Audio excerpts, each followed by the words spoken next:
23-এর টেটের ফল আপাতত নয়, আইনি জটে আপাতত টেটের ফল প্রকাশ নয়। 2017, 2022 এবং 2023-এর টেট নিয়ে মামলা চলছে। 17, 22 এবং 23-এর টেট মামলার নিষ্পত্তির পরেই ফল। 23-এর টেটের ফল আপাতত নয়। আইনি জট ঠিক কোথায় রয়েছে সোমরাজ বন্দ্যোপাধ্যায় আরো ক্লিয়ার করে বলতে পারবেন। সোমরাজ,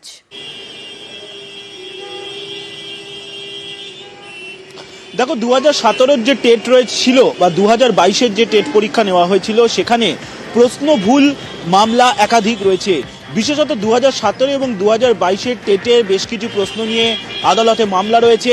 সেই মামলাগুলি নিয়ে একাধিক আইনি জটিলতা রয়েছে, তেমনটাই বলছে প্রাথমিক শিক্ষা পর্ষদ।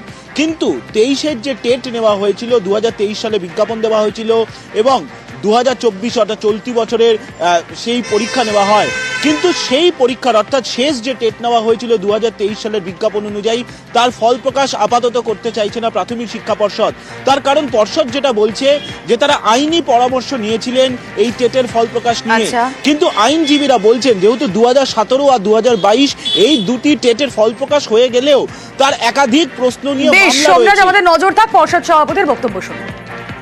আমাদের কিছু কোর্টের বাধ্যবাধকতা আছে। অনেক পরীক্ষার্থী তারা কোর্টে গেছেন, তাদের যে অভিযোগ সেটা সত্যি কি মিথ্যে আমাদের এক্সপার্টরা ইভালুয়েট করবেন।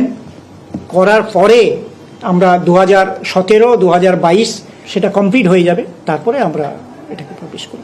আইনি পরামর্শ নিচ্ছিলাম আমরা, কিন্তু এটাকে কমপ্লিট না করে যদি আমরা করে দিই আইনি জটিলতা বাড়বে।